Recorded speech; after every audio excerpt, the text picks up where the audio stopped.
பிரதீப் ராவத். இவர் பிரதீப் ராவத் அப்படின்னு சொல்றதோட, கஜினி பட வில்லன் அப்படின்னு சொன்னா தான் தமிழ்நாட்டுல பல பேருக்கு தெரிஞ்சிருக்கும். நம்மள பொறுத்தவரைக்கும் இவர் கஜினி படத்துடைய வில்லன் அப்படின்ற அந்த ஒரு மைண்ட் செட் அப்பத்திலிருந்தே ஆழமா பதிஞ்சிருக்கும். ஆனா இவரு பல படங்கள்ல பல குணச்சித்திர வேடங்கள் மற்றும் வில்லனாக நடிச்சிருக்காரு. குறிப்பா சொல்லப்போனா இவருடைய வாழ்க்கை பயணமானது ஒரு வித்தியாசமானது. 1986ல வெளியான மகாபாரதம் அப்படின்ற ஹிந்தி சீரிஸ்ல இவரு அஸ்வத்தாமன் அப்படின்ற கேரக்டர்ல நடிச்சிருக்காரு.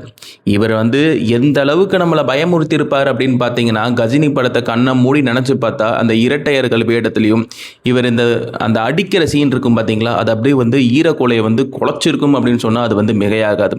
குறிப்பா கஜினி படத்த ராத்திரி பார்த்துட்டு இருந்த எல்லாருக்குமே இவருடைய நடிப்பும், இவருடைய பார்வையும், இவருடைய அந்த வில்லத்தனமான, அந்த மூர்க்கத்தனமான, அந்த ஆஜானுபாகுவான அந்த உடம்பும் பல பேர பயமுறுத்தி இருக்கும். குறிப்பா சொல்லப்போனா, அந்த படத்துல மிக முக்கியமான ரோல்ஸ் யாருக்கு இருக்கு அப்படின்னு பார்த்தீங்கன்னா, அசினுக்கு எந்த அளவுக்கு முக்கியத்துவமான ரோல்ஸ் இருக்கோ சூர்யாவுக்கு அப்புறம், இந்த வில்லன் நடிகரான பிரதீப் ராவத்துக்கும் இருக்கு அப்படின்னு சொன்னா அது மிகையாகாது. ஏன்னா, இவர் வந்தாலே அந்த சீனானது அந்த அளவுக்கு மிக முக்கியமான ஒரு திருப்பம். அந்த மியூசிக், பிஜிஎம், பேக்ரவுண்ட் எல்லாம் பார்க்கும்போது நம்மள சின்ன வயசுல இருந்து என்னடா இது இந்த மாதிரியா? இந்த மாதிரிலாம் வில்லன் இருப்பாங்களா? அப்படின்ற மாதிரியான ஒரு உண்மையான விஷயத்த பிரதிபலிச்சிருப்பாரு. இவரு குறிப்பா சொல்லப்போனா, அந்த படத்துல பெருசா பேசக்கூடிய கேரக்டர் பேசலாம் மாட்டாரு. ஆனா, தன்னுடைய பார்வை, தன்னுடைய அந்த வில்லத்தனமான அந்த அந்த ஒரு தோற்றம், அந்த உடல் இதிலேயே பல பேர பயமுறுத்தி இருப்பாரு. இவர் எப்படி இறந்திருக்காரு அப்படின்னு பார்த்தீங்கன்னா, இவருக்கு கேன்சர் புற்றுநோயானது ஏற்பட்டிருக்கு. இந்த புற்றுநோயின் காரணமாக சில ஆண்டுகளாவே அவர் அவர் ட்ரீட்மெண்ட் எடுத்திருந்திருக்காரு. நடுவுல ரெக்கவர் ஆயிருக்கு. மறுபடியும் கடந்த 1 மாசமா கொஞ்சம் உடம்பு மிகவும் மோசமடைந்த நிலையில இவர் ஆஸ்பத்திரியில அட்மிட் செய்யப்பட்டிருக்கிறாரு. சிகிச்சை பலனின்றி இவர் நேற்று இரவு காலமாயிருக்காரு.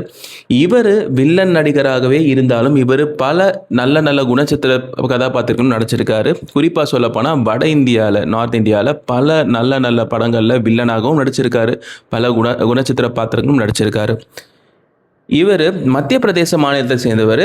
ஜபல்பூர் அப்படின்ற இடத்துல 1952ல ஜனவரி 21ஆம் நாள் பிறந்திருக்காரு. இவர் நமக்கு தெரிஞ்சிருக்கும்.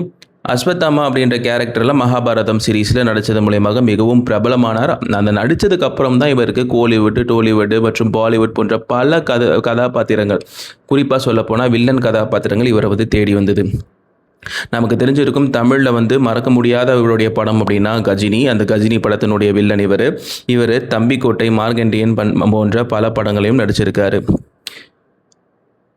ஸோ அது மட்டும் இல்லாமல் இவர் விஜயோட, அஜித்தோடலாம் நடிச்சிருக்காரா அப்படின்ற கேள்விக்கு நம்ம போகிறதுக்கு முன்னாடி, மற்ற திரைப்படங்கள் இவர் என்ன நடிச்சிருக்காரு அப்படின்னு பார்த்தீங்கன்னா, கஜினிக்கு அப்புறம் மார்கண்டேயன், ஹரிதாஸ், எலி, மார்க்கெட் ராஜா, MBBS, Kullu Kullu, DD returns இந்த மாதிரியான படத்தில் நடிச்சிருக்காரு.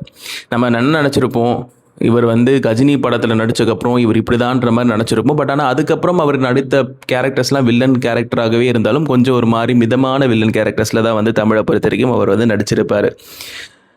இவர் எந்த அளவுக்கு ஒரு ரசிகர்கள் மனசில் இடம் பிடிச்சிருக்கார் அப்படின்னு பார்த்தீங்கன்னா, கஜினி படத்தை பார்த்தவங்களுக்கே நன்றாகவே தெரிஞ்சிருக்கும். கண்ணை மூடி நீங்கள் தூங்கிட்டு நைட் ஷோ பார்த்துட்டு வந்திருந்தீங்கன்னா, கண்ணை மூடினீங்கன்னா இவர் அந்த அடிக்கும்போது நிற்கக்கூடிய அந்த போஸும், இவர் ஒரு மாதிரி பார்த்து சிரிக்கக்கூடிய அந்த போஸும், இரட்டை வேடங்களில் அண்ணன் தம்பி மாதிரி இருக்கக்கூடிய அவங்க திரும்பி திரும்பி பார்த்துட்டு அந்த ஃபைட் சீனில் கொடுக்கக்கூடிய அந்த ஒரு ஆஜானுபாகுவான உடலும், உயரமும், பார்வையும், அந்த அளவுக்கு பேசுகிறனாலும் தன்னுடைய கண் பார்வைகள் மற்றும் கண் சிமிட்டல்களே பார்வையாளர்களை, அதாவது ரசிகர்களை பயமுறுத்தக்கூடிய அந்த ஒரு தன்மையை மட்டும்தான் நிலைச்சிருக்கும்.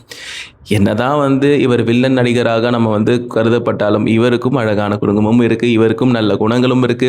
அவருடைய அந்த எந்த அளவுக்கு அவர் அவ்வளோ அழகாக நடிச்சிருக்காருன்னா, நம்மளை பயமுறுத்தி இருப்பார், நம்மளை வெறுக்க வச்சிருப்பாரு. நம்ம இல்லை இவன் அதுவாகணும் இதுவாகணும் அடிக்கணும் கொல்லணுன்ற மாதிரி அந்த ஒரு தாக்கத்தை ஒரு ரசிகர்களை மனசில் ஏற்படுத்தணும்னாலே அந்த நடிகருடைய அந்த ஒரு நடிப்பு தன்மை எந்த அளவுக்கு இருக்கு அப்படின்றதுக்கு இவர் ஒரு மிக முக்கியமான ஒரு உதாரணம்.